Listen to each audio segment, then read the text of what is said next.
The Ferrari came back as the second force with Leclerc's podium in Austria. And in today's video, we are going to look at Ferrari's statements after this podium, also in view of this weekend's Silverstone race. We need to see how the updates worked, what still needs to be improved. And finally, we are going to analyze the incident with Antonelli and Max Verstappen, the situation at McLaren, and also the words of D'Ambrosio and Toto Wolff about Vasseur.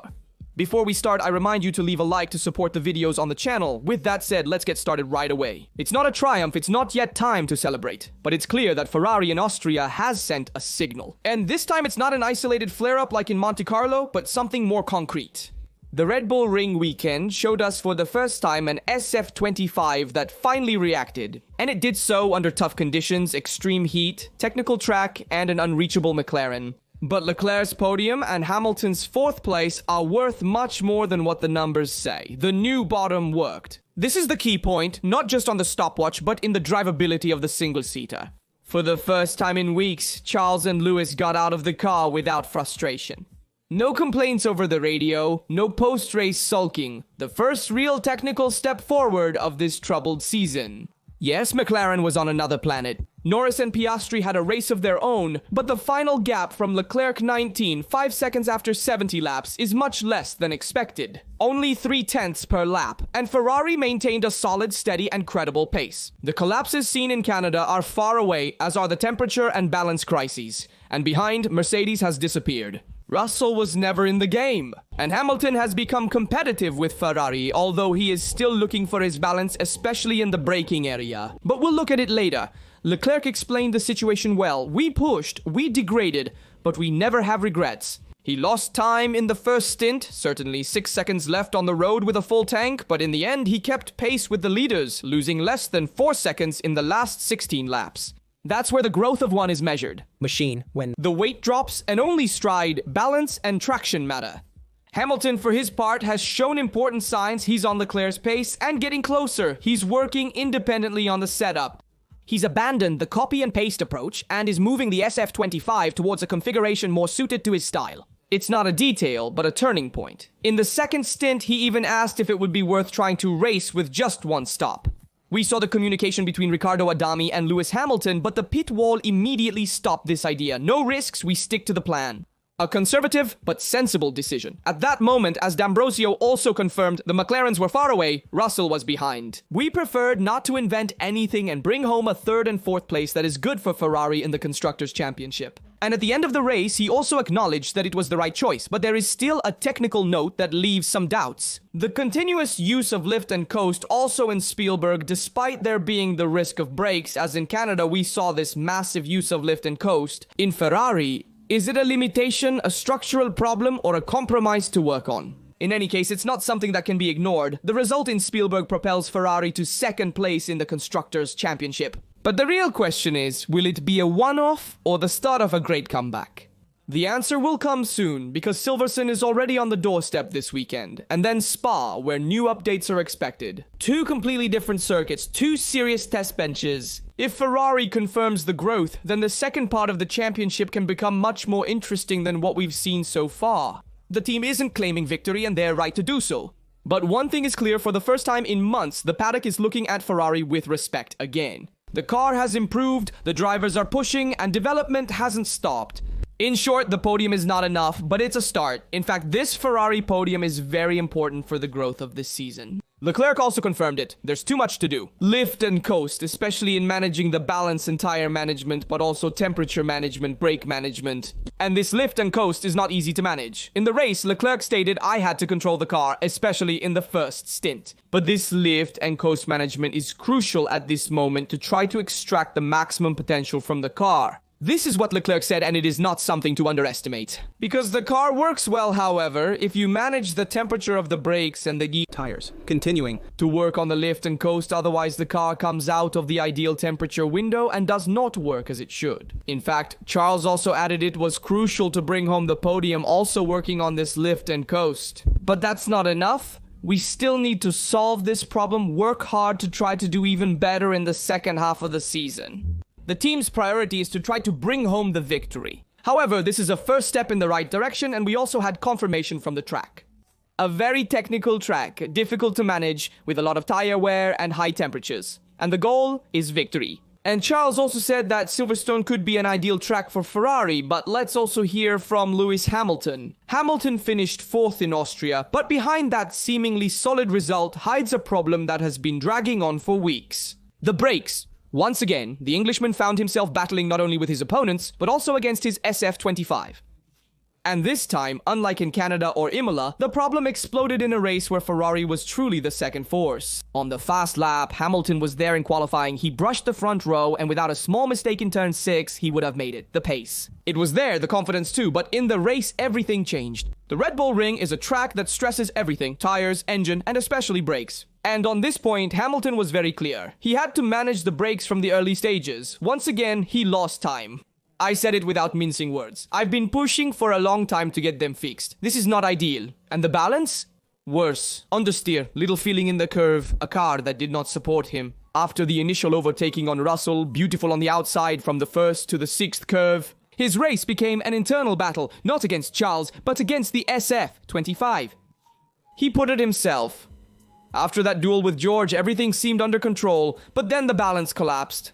And if Leclerc was able to keep up with the McLarens for most of the race, Hamilton began to lose ground lap after lap. In the end, he crossed the finish line 9 seconds behind his teammate. And the most stark fact is this: he lost almost 10 seconds to Charles with the same strategy. Tire degradation is another enemy. Hamilton struggled with tire management on aggressive asphalt, with soft tires and high temperatures. The perfect combination to destabilize an already unbalanced car, but the main issue remains with the brakes. Indeed, Imola had called them a lottery. Sometimes they work, sometimes they don't. In Austria, it was one of those days when they didn't work. In certain braking points, simply, the feeling disappeared. And it's unacceptable for a driver of his caliber. Despite everything, Hamilton wanted to highlight the positive aspects as well. We have grown as a team, and it's nice to see. 3rd and 4th place are a good result, but I need to improve my race pace. And he added, in qualifying, we did better. We identified the error that cost me almost a 10th. The message between the lines is clear. Lewis feels he can get closer to Leclerc, but he hasn't managed it yet. And not just because of him. The setup that Charles uses doesn't convince him. There's too much oversteer, too nervous for his style. He's looking for a different path, more suitable for him, but to do so, he needs a car that gives him confidence, especially when braking.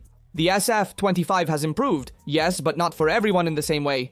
And while Leclerc takes the podium and the cover, Hamilton is still forced to chase. The next updates are expected for Spa and should also serve him, because if Ferrari really wants to aim high in the constructors, it needs both drivers at their best. For now, Hamilton is content with 4th place, but deep down he knows it's not enough. And with Silverstone on the horizon, his home race, the opportunity to react is just around the corner. And we also saw the discussion between Hamilton and Riccardo Dami on the track about the last pit stop. To avoid and therefore make a one-stop strategy and try to get to the end of the race, to the finish line. But Riccardo Adami was categorical. He wanted to make the stop at that moment because it was the best strategy. D'Ambrosio also emphasized later that they didn't want to disrupt the strategy in order to secure a 3rd and 4th place with Leclerc and Hamilton. But Hamilton felt like doing something different, aiming for the podium with just one stop, just like Alonso did with the comeback that brought him to 7th place. In my opinion, they could have risked a one-stop strategy on Hamilton, but there was certainly no need for it given that Leclerc was 3rd. And for the team, nothing would have changed in terms of points for the constructors. They would have still finished 3rd and 4th, perhaps with Hamilton ahead and Leclerc behind. But nothing would have changed in terms of points for the team, so Ferrari decided to run more conservatively this time. And in this case it can be, and in this case it can be. But in the next races there are other opponents like Verstappen or the Mercedes in the middle. It's important to differentiate the strategy between the two drivers to get the maximum possible score in the race. But what is the situation at McLaren right now? Lando Norris wins and Oscar Piastri follows him. Max Verstappen, unfortunately, has withdrawn from the Austrian Grand Prix, and this Grand Prix marks a definitive turning point. The fight in the World Championship has become an internal matter between the two McLaren drivers, and from today, Red Bull is officially cut off. 4th seasonal 1-2 for the Woking team, but this time the taste is different. Not only because Verstappen is out of the game with 61 points behind Piastri and 46 behind Norris, but because the duel between the two Alfieri and Papaglia has finally exploded. And it did so without order in the stable, without team games, just pure competition as it should be. The key moment was lap 19. Piastri attacks hard in turn 4, there's no contact, but it's close. A gamble, a calculated risk, but also a signal that Oscar has no intention of playing second fiddle. There. everything becomes clear. However, the team decides for calm. Norris makes the pit stop first, protecting his position. And from that moment, the race splits into 2 tracks. Oscar stays out for 4 more laps, and the choice is strategic to create a tire delta to be stronger in the end, but it doesn't work. Andrea Sella explains it like this. You have 2 options. Either you stop immediately and fight with equal tires, or you stay out to gain something in the end. This time, this second strategy did not work for Piastri.